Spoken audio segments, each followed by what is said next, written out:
नमस्कार दोस्तों, मैं राजिका अग्रवाल आपकी साइंस टीचर। और चलिए आज एक नया टॉपिक हम स्टार्ट करने वाले हैं जिसका नाम है उत्सर्जन तंत्र यानी कि आपका एक्सक्रीटरी सिस्टम। डाइजेशन हम पढ़ चुके हैं, डाइजेशन में खाना वाना आपने पूरा पचा लिया। अब आपको क्या करना है, एक्सक्रीटरी सिस्टम पढ़ना है, उत्सर्जित करना है। तो ये जो आपका उत्सर्जन तंत्र है, इसको सोच के आपको दिमाग में आता होगा कि बात होगी किडनी की भाई साहब। लेकिन क्या आपकी केवल किडनी है क्या जो केवल उत्सर्जित करेगी इन उत्सर्जित पदार्थों को? क्या और कोई ऑर्गन आपके उत्सर्जित नहीं करते किसी चीज को? तो ये कॉन्सेप्ट दिमाग से क्लियर कर देना कि केवल किडनी ही उत्सर्जित करती है और केवल वही अपना उत्सर्जी अंग है। देखो, आपके फेफड़े हैं यानी कि लंग्स, ये क्या करते हैं, कार्बन डाइऑक्साइड का उत्सर्जन। तो ये हुए आपके एक्सक्रीटरी ऑर्गन। लीवर है, इसने क्या किया, यूरिया का निर्माण किया यानी कि यूरिया का उत्सर्जन किया। तो ये लीवर क्या हो गया, ये भी आपका उत्सर्जी अंग हो गया। आपकी स्किन है, पसीना आ रहा है, एक तरीके से उत्सर्जन ही कर रही है ये पसीने का। तो आपकी स्किन क्या हो गई, एक उत्सर्जी अंग हो गई। और मेन जो आप पढ़ते हैं किडनी यानी कि आपकी वृक्क, तो ये क्या है, किडनी आपका उत्सर्जी अंग है जो कि किसका उत्सर्जन करती है, यूरिन का फॉर्मेशन करती है। आ गई कि नहीं आई बात समझ में? तो देखिए आपके उत्सर्जी अंगों में क्या क्या आते हैं, लंग्स यानी कि आपके फेफड़े जो कि क्या करेंगे, कार्बन डाइऑक्साइड का उत्सर्जन करेंगे। ये लंग्स क्या करेंगे, कार्बन डाइऑक्साइड का उत्सर्जन करेंगे। यूरिया का उत्सर्जन कौन करता है, तो आपके लीवर यानी कि यकृत। इसके बाद आपकी स्किन यानी कि आपकी त्वचा पसीने का उत्सर्जन करेगी, स्किन। और इसके बाद आपकी जो किडनी है वो किसका उत्सर्जन करेगी, यूरिन का यानी कि मूत्र का उत्सर्जन करेगी। कौन, आपकी किडनी वृक्क। तो ये हो गए आपके क्या, उत्सर्जी अंग। अब देखिए, जब मेटाबॉलिज्म होता है यानी कि चयापचय क्रियाएं होती हैं तो उसके अंदर कार्बोहाइड्रेट, फैट और प्रोटीन, शर्करा का, वसा का और प्रोटीन का क्या होता है, मेटाबॉलिज्म होता है। इनके मेटाबॉलिज्म से किस किस का निर्माण होगा, तो देखो कार्बोहाइड्रेट के मेटाबॉलिज्म से आपके बनती है कार्बन डाइऑक्साइड और जल। इसके बाद जो फैट है यानी कि वसा है, इससे किसका निर्माण होता है, इसके मेटाबॉलिज्म से जो नाइट्रोजनी वेस्ट है उसका निर्माण होता है। किसका, नाइट्रोजन वेस्ट का निर्माण होता है। अब ये जो आपके नाइट्रोजन वेस्ट है ये बड़े ही पॉइजनस होते हैं, जहरीले होते हैं, इनको बॉडी से आउट करना बहुत ज़रूरी है। तो अब इसी के आधार पर नाइट्रोजन बेस जो आपके नाइट्रोजन अवशिष्ट पदार्थ बने हैं उसी के आधार पर 3 कैटेगरीज में डिवाइड किया गया है सारे एनिमल्स को, ऑर्गेनिजम्स को। कौन कौन से हैं तो अभी अपन देखेंगे। और प्रोटीन में देख लीजिए, इसमें भी आपके कार्बन डाइऑक्साइड और जल का जो है निर्माण हुआ किससे, मेटाबॉलिज्म से। अब अपन आते हैं फैट के मेटाबॉलिज्म से, जो आपके नाइट्रोजन अवशिष्ट पदार्थ बने, वेस्ट मटेरियल बना जो कि बड़ा पॉइजनस है, ये किस किस फॉर्म में बनेगा। तो देखो सबसे पहले अपना आता है अमोनिया। क्या आता है, अमोनिया, जिसका फॉर्मूला होता है NH3। ये जो अमोनिया है ये बड़ा ही टॉक्सिक है, बड़ा ही जहरीला है, यानी कि हाईली टॉक्सिक है। कौन, आपका अमोनिया। इसको उत्सर्जित करने के लिए बहुत ज़्यादा पानी की ज़रूरत होती है। अब हाईली टॉक्सिक है, बहुत ज़्यादा पानी की ज़रूरत है, यानी कि ये जो अमोनिया है वो कौन उत्सर्जित करेंगी, आपके एक्वेटिक एनिमल्स, यानी कि आपका इसमें जो है एग्जाम्पल क्या आ गया, फिशेज यानी कि मछली, क्योंकि इसको उत्सर्जित करने के लिए बहुत ज़्यादा पानी की रिक्वायरमेंट है। दूसरे जो नाइट्रोजन अवशिष्ट पदार्थ बनता है वो कौन सा है, यूरिक एसिड। कौन सा, यूरिक एसिड। अब इस यूरिक एसिड को आपके कौन कौन जो है रिलीज करते हैं यानी कि उत्सर्जित करते हैं, एक्सक्रीट करते हैं। तो कौन कौन करेंगे, आपके इंसेक्ट हो गए, बर्ड्स हो गई, ये क्या करेंगे, ये अपने यूरिक एसिड का एक्सक्रीशन करेंगे। अब ये जो आपका यूरिक एसिड होता है इसके कंपैरिजन में कम टॉक्सिक होता है। कौन? Uric acid. फिर आपका आता है यूरिया। तो यूरिया का फॉर्मूला होता है NH2CONH2। क्या फॉर्मूला होता है? NH2CONH2। इसका उत्सर्जन जो है, यूरिया का उत्सर्जन वो कौन करता है? तो हम मैमल्स हो गए। इसके बाद जो आपके एम्फीबियंस है यानी कि उभयचर, जो जल में भी रह रहे हैं, जो थल में भी रह रहे हैं, उन्हें कहते हैं अपन एम्फीबियंस। वो क्या करेंगे? इस यूरिया का उत्सर्जन करेंगे। अब ये जो जिस अपशिष्ट पदार्थ का उत्सर्जन कर रहे हैं, उनके आधार पर इनके नाम क्या हो गए? अमोनिया का उत्सर्जन किया तो यानी कि अमोनियात्सर्जी यानी कि अमोनियोटैलिक। अगर ये यूरिक एसिड का उत्सर्जन कर रहे हैं तो इनको अपन कहते हैं यूरिकोटैलिक।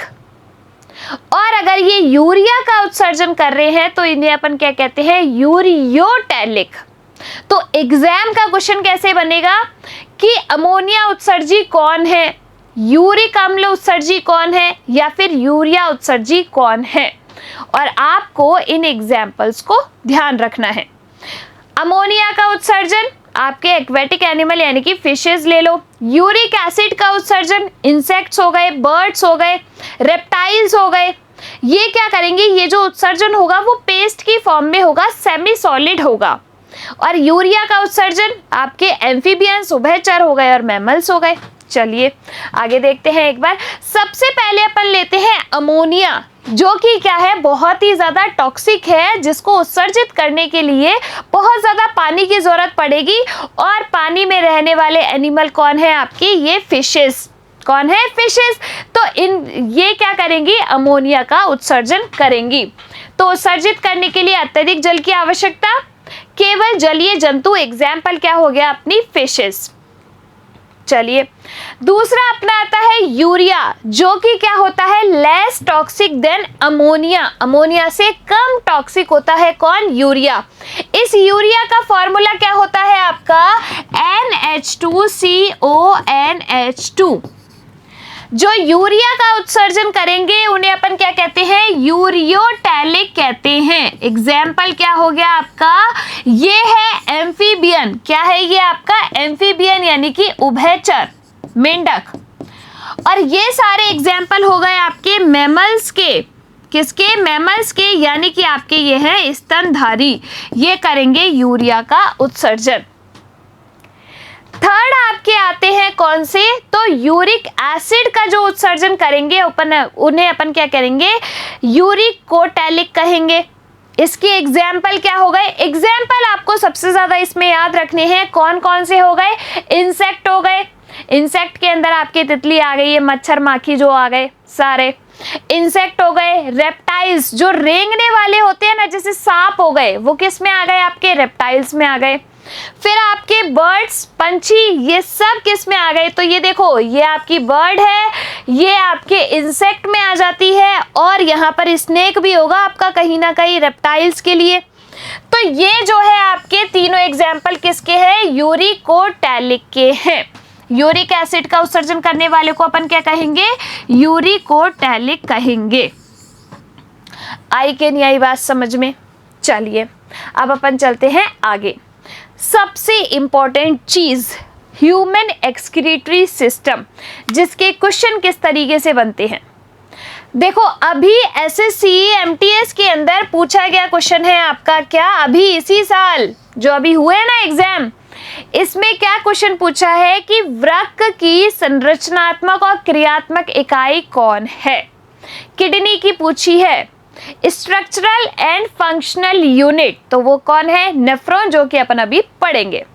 और इसके क्वेश्चन क्या बनेंगे? तो देखो आपके किडनी के क्वेश्चन बन जाते हैं कि किडनी आपके कहाँ पर स्थित है। अब देखो ये जो आपका एक्सक्रीटरी सिस्टम है, उत्सर्जन तंत्र है, ये किस किस से मिलके बना होता है। इस डायग्राम में आपको कुछ इस तरीके से दो राजमा की जैसी चीजें नजर आ रही हैं। ये क्या है? आपकी दो किडनी है, यानी कि एक जोड़ी वृक्क पाए जाता है। एक तो आपके, अब ये आपकी जो किडनी है ये आपको जॉइंटेड इस तरीके से जो है ये आगे जाके नलिकाओं में खुल रही है। इन नलिका यूरिटर्स कहते हैं। क्या कहते हैं? यूरिटर्स, यानी कि आपकी क्या होती है ये मूत्र वाहिनी। ये भी क्या है आपकी एक पेयर है। क्या है? एक पेयर, यानी कि एक जोड़ी। इसके बाद आपको इस डायग्राम में नीचे की साइड ऐसे एक नजर आ रहा होगा, ये क्या है आपका? तो ये है यूरिनरी ब्लैडर। क्या है ये? ब्लैडर, यानी कि मूत्राशय। अब ये एक जोड़ी नहीं होता है, ये केवल एक होता है। और ये मूत्राशय आगे जाके खुलता है किसमें? मूत्राशय जो है आगे जाके खुलता है अपने किसमें? यूरेथ्रा में, यानी कि मूत्र मार्ग में। किसमें? मूत्र मार्ग में, यूरेथ्रा में जाके खुलेगा। तो इन सब ने मिलके आपका क्या बना लिया? ह्यूमन एक्सक्रीटरी सिस्टम बना लिया। एक जोड़ी किडनी हो गई, एक जोड़ी भाई साहब उनसे जो नली निकल रही है मूत्रवाहिनी हो गई, जो कि मूत्र को लेकर जाएगी कहां पर? इस मूत्राशय के अंदर। इस मूत्राशय को अपन ने क्या कहा? यूरिनरी ब्लैडर कहा। इस मूत्राशय के अंदर यूरिन जो है आपका वो इकट्ठा रहता है और फिर यूरेथ्रा के द्वारा उसको जो है बाहर निकाल दिया जाता है, एक्सक्रीट आउट कर दिया जाता है बॉडी से। आपकी जो किडनी होती है इसका फंक्शन क्या होता है? तो ये जो किडनी है इसका फंक्शन होता है रुधिर को छानने का। भाई ब्लड को ये क्या करेगा? एक तरीके से छलनी करेगा और ब्लड जो सही है अपना उसको तो वापस बॉडी में भेज देगी और उस ब्लड में से छान के जो आपका यूरिन निकला है उसको बॉडी से आउट कर देगी। ठीक है, आई बात समझ में? अब ये जो आपकी किडनी होती है ये भाई स्थित कहाँ होती है? कोई कहता है यहाँ होती है, कोई कहता है यहाँ होती है, कोई कहता है यहाँ होती है, कईयों की यहाँ भी होती होगी। लेकिन आपकी ये जो किडनी है वो प्रेजेंट होती है कहाँ पर? ये पीछे की साइड। कहाँ पर? पीछे की साइड आपकी जो किडनी है वो प्रेजेंट होती है। इसकी जो शेप होती है वो कैसी होती है? राजमा के जैसी शेप होती है। इस किडनी के ऊपर आपको ऐसे दो टोपी नजर आ रही है, ये टोपी, ये क्या है? आपकी एड्रिनल ग्लैंड है। ये क्या है? आपकी एड्रिनल ग्लैंड है, अधिवृक्क ग्रंथि है, जो कि क्या करती है? ये हार्मोन का सिक्रीशन करती है। कौन? आपकी अधिवृक्क ग्रंथि, जिसे अपन क्या कहते हैं? एड्रिनलिन हार्मोन कहते हैं। कौन सा हार्मोन रिलीज करती है ये adrenal gland? Adrenaline hormone release करती है। इस एड्रिनलिन हार्मोन को अपन 3F हार्मोन भी कहते हैं।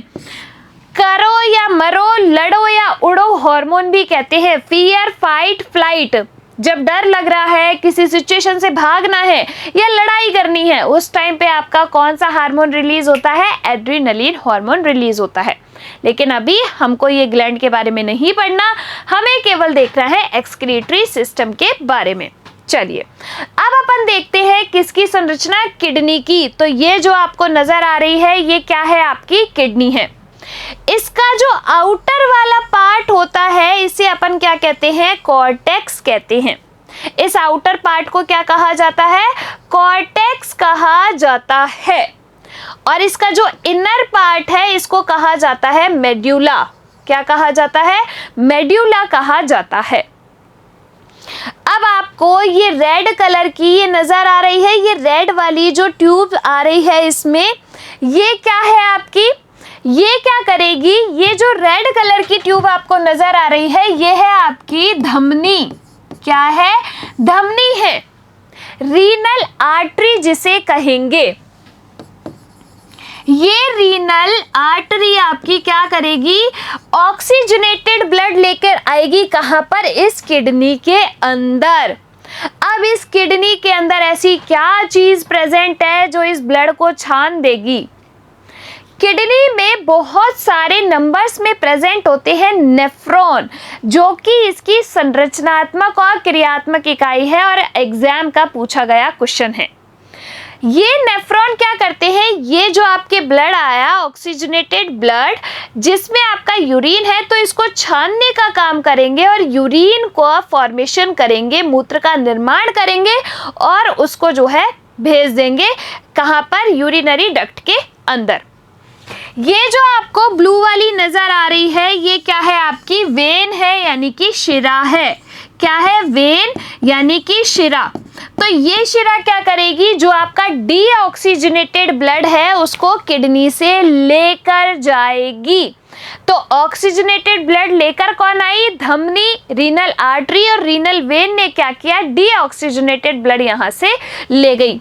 और ये जो आपको नजर आ रही है ये क्या है, आपकी यूरेटर है, यानी कि मूत्रवाहिनी है। आ गई चीज समझ में। अब देखिए पहला क्वेश्चन, किडनी का कार्य क्या होता है, तो कार्य क्या है इसका, रुधिर को छानना। इसकी संरचनात्मक और क्रियात्मक इकाई जो है वो क्या है, नेफ्रॉन। नेफ्रॉन के स्ट्रक्चर अभी अपन पढ़ेंगे। देखो बीन शेप, राजमा के शेप की होती है। इसका वजन होता है 170 ग्राम ईच, यानी कि एक किडनी का वजन है 170 ग्राम। 2 किडनी है भाई। हाँ हो सकता है तुमने आईफोन वाईफोन लेने के चक्कर में एक किडनी अपनी दे दी हो, तो आपके 170 ग्राम ही रह गई है वो केवल। बच्चे में 70 से 80 ग्राम इसका वजन होता है। उदर गुहा में पीछे की तरफ ये स्थित होती है। तो यहाँ पर उदर गुहा में पीछे की तरफ ये स्थित है आपकी कौन, किडनी। लंबाई होती है इसकी 10 से 12 सेंटीमीटर और इसकी मोटाई होती है 2 से 3 सेंटीमीटर। तो इसकी जो लंबाई है वो 10 से 12 हो गई और इसकी जो मोटाई है वो 2 से 3 सेंटीमीटर हो गई। चलिए ये इसकी स्ट्रक्चर है किसकी, किडनी की। इसका फंक्शन क्या हो गया, रुधिर को छानना, ब्लड को छानने का काम करेगी आपकी किडनी। अब देखिए इस किडनी के अंदर ये जो इसका आउटर पार्ट है ये क्या हो गया अपना, ये कहलाता है कॉर्टेक्स। इनर पार्ट को अपन क्या कहते हैं, इनर पार्ट को कहा जाता है मेड्यूला। ये जो आपको नजर आ रही है रेड वाली वो क्या है, आपकी आर्टरी, जो कि ऑक्सीजनेटेड ब्लड लेकर आएगी। और ये जो ब्लू कलर की आपको नजर आ रही है ये क्या है, वेन, जो कि डीऑक्सीजनेटेड ब्लड यहां से लेकर जाएगी। और ये क्या है आपकी मूत्रवाहिनी, यानी कि यूरेटर्स। तो जो आपका यूरिन का फॉर्मेशन हुआ वो इस यूरेटर्स के थ्रू कहा जाएगा उस मूत्राशय के अंदर, यानी कि यूरिनरी ब्लैडर के अंदर। खत्म बात। अब देखिए क्वेश्चन कहां से बनता है, क्वेश्चन बनेगा आपके इससे, इसके बाद जो आपके नेफ्रॉन आएगा उससे क्वेश्चन बनेगा, और एक क्वेश्चन आपके बनेगा इससे। कैसे क्वेश्चन बनेगा कि आर्टरी का क्या काम होता है और आपके वेन का क्या काम होता है। तो आर्टरी क्या करेगी, ऑक्सीजनेटेड ब्लड लेकर आएगी। वेन क्या करेगी, डीऑक्सीजनेटेड ब्लड जो है वो कलेक्ट करेगी। ठीक है, चलिए अब चलते हैं अपन आगे। देखो यूरिया का जो फॉर्मेशन हुआ वो कहाँ हुआ, अपना लीवर के अंदर। कहाँ पर, लीवर के अंदर हुआ यूरिया का फॉर्मेशन। धमनी होती है और शिरा होती है। धमनी क्या करती है, ब्लड लेके आती है और शिरा ब्लड लेकर जाती है।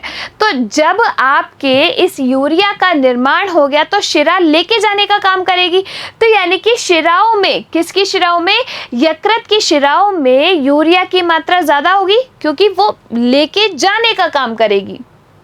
ठीक है, तो मूत्र का पीला रंग जो होता है आपका किसकी वजह से होता है, ये आपका दूसरे बनने वाला क्वेश्चन, कि मूत्र का जो कलर है पीला वो यूरोक्रोम वर्णक की वजह से होता है। किसकी वजह से, यूरोक्रोम वर्णक की वजह से होता है किसका रंग, मूत्र का पीला रंग। चलिए आगे चलते हैं। अब ये है आपके वृक्क। तो किडनी की, यानी कि किडनी की संरचनात्मक और क्रियात्मक इकाई कौन है आपके, नेफ्रॉन। संरचनात्मक व क्रियात्मक इकाई नेफ्रॉन, और ये आपके अभी एग्जाम में आया हुआ क्वेश्चन है। अब ये नेफ्रॉन आपके प्रेजेंट कहां पर होते हैं, तो देखो ये जो आपकी किडनी है उसके अंदर बहुत सारे नंबर में नेफ्रॉन आपके प्रेजेंट होते हैं। ये आपकी किडनी है, इसमें आपके इस तरीके से कुछ स्ट्रक्चर जो है मौजूद होती है। इस स्ट्रक्चर को हम बना के देखते हैं। देखो ये इस तरीके से कप लाइक स्ट्रक्चर होती है जिसे अपन क्या कहते हैं, वोमेन संपुट कहते हैं। क्या कहा जाता है, इस कप लाइक स्ट्रक्चर को कहा जाता है वोमेन संपुट।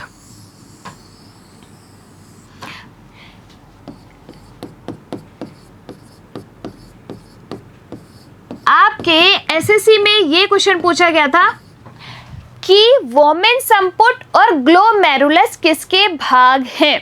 तो तो किसके भाग है आपके, ये नेफ्रॉन के संरचना में आते हैं। इसको अपन कहते हैं, ये जो कप लाइक स्ट्रक्चर आपको दिख रही है इसको वोमेन संपुट।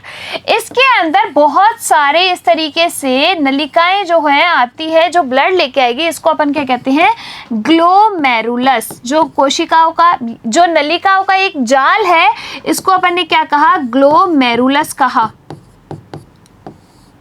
ठीक है, अब यहाँ पर क्या होता है, यूरिन का फॉर्मेशन होता है। किसका, यूरिन का फॉर्मेशन होता है इसके अंदर। कैसे होगा यूरिन का फॉर्मेशन, यानी कि मूत्र का निर्माण।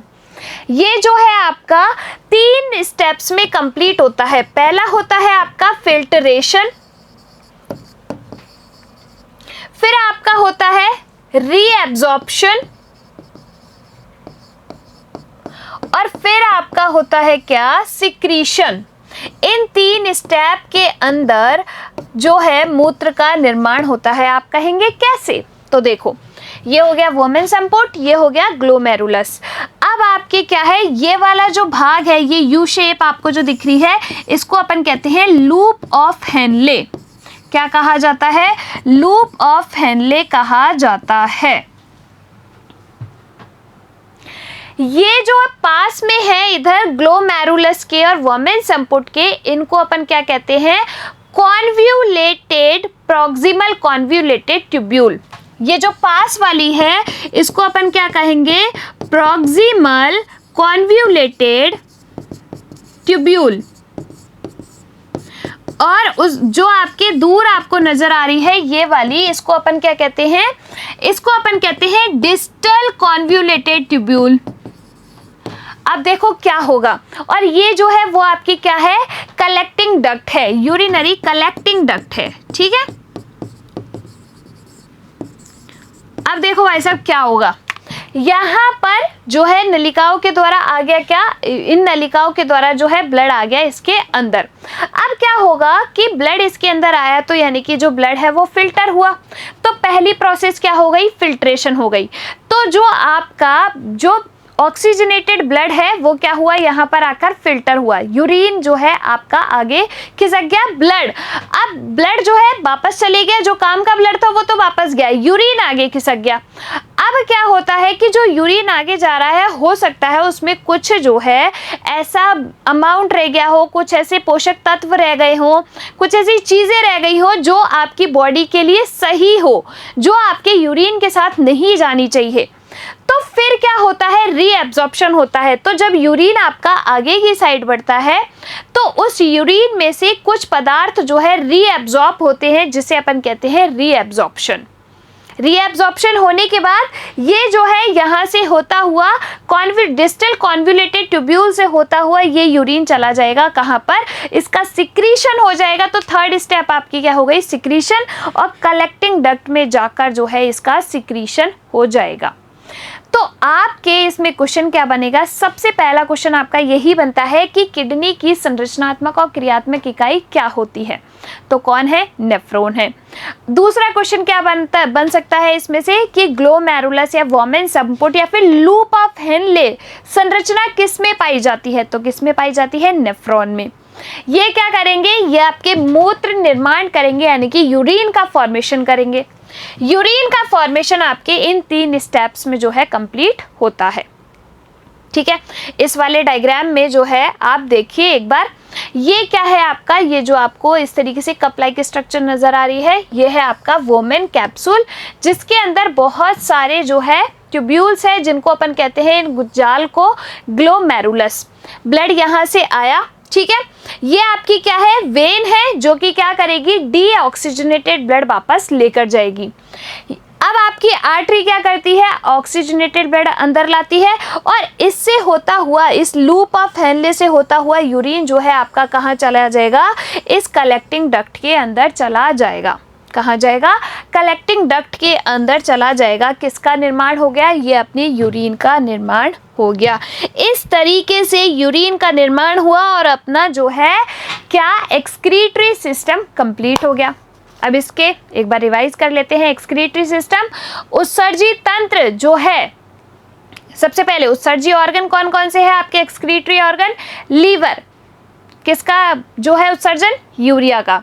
दूसरा लंग्स, कार्बन डाइऑक्साइड। तीसरा स्किन, पसीने का उत्सर्जन। चौथा आपकी किडनी, जो कि क्या करेगी, यूरिन का उत्सर्जन। अब जो है मेटाबॉलिज्म होता है कार्बोहाइड्रेट, प्रोटीन और फैट का। कार्बोहाइड्रेट और प्रोटीन के जो मेटाबॉलिज्म है उससे बनेगा कार्बन डाइऑक्साइड और पानी। जो आपके फैट है उससे नाइट्रोजनी अपशिष्ट पदार्थ बनते हैं। ये नाइट्रोजनी अपशिष्ट पदार्थ आपके 3 तरीके के। अमोनिया, तो जो अमोनिया का उत्सर्जन करते हैं वो क्या होते हैं, अमोनोटैलिक, जैसे कि आपके फिशेस, जो कि बहुत ज़्यादा टॉक्सिक है, जिसको उत्सर्जन के लिए बहुत ज़्यादा पानी की रिक्वायरमेंट है। दूसरा है आपका क्या, यूरिक एसिड। तो यूरिक एसिड का उत्सर्जन कौन करते हैं, इंसेक्ट्स हो गए, बर्ड्स हो गए, आपके रेप्टाइल्स हो गए, यूरिक एसिड का उत्सर्जन। फिर आपका आता है यूरिया। तो यूरिया जो है NH2CO NH2, यूरिया का उत्सर्जन करने वालों को यूरियोटैलिक, यानी कि आपके क्या हो गए, एम्फीबियंस, मैमल्स। ठीक है। फिर अपन आते हैं human excretory system. Human excretory system में किस किस से मिलके बना है, 2 किडनी, यानी कि एक जोड़ी किडनी, एक जोड़ी मूत्रवाहिनी यूरिटर्स, एक मूत्राशय यूरिनरी ब्लेडर, और फिर एक है क्या है आपका मूत्र मार्ग, यानी कि यूरिथ्रा। इन्होंने मिलके एक्सक्रीटरी सिस्टम बना लिया। किडनी की संरचनात्मक और क्रियात्मक इकाई क्या हो गई आपकी, किडनी की संरचनात्मक क्रियात्मक इकाई हो गई नेफ्रॉन। ये क्या करते हैं, मूत्र का निर्माण करते हैं। 3 स्टेप में कंप्लीट होगा। सबसे पहला स्टेप क्या है आपका, तो सबसे पहला स्टेप है फिल्ट्रेशन, दूसरा क्या है रीअब्जॉर्प्शन, और तीसरा क्या है सिक्रीशन। इसमें आपका जो मूत्र का निर्माण है, यूरिन का फॉर्मेशन है, वो हो जाएगा। वोमेन संपुट, आपके loop of Henle, glomerulus, convoluted distal tubule, convoluted proximal tubule, ये सब किसके भाग है, आपके नेफ्रॉन के भाग है। आर्टरी क्या करेगी, ऑक्सीजनेटेड ब्लड जो है लेकर आएगी, और जो वेन है वो क्या करेगी, डीऑक्सीजनेटेड ब्लड जो है वो कलेक्ट करेगी। ठीक है, आ गई बात समझ में। तो इस तरीके से अपने यूरिन का निर्माण कंप्लीट होता है और अपना एक्सक्रीटरी सिस्टम कंप्लीट होता है। चलिए मिलेंगे अगली क्लास में, तब तक के लिए धन्यवाद।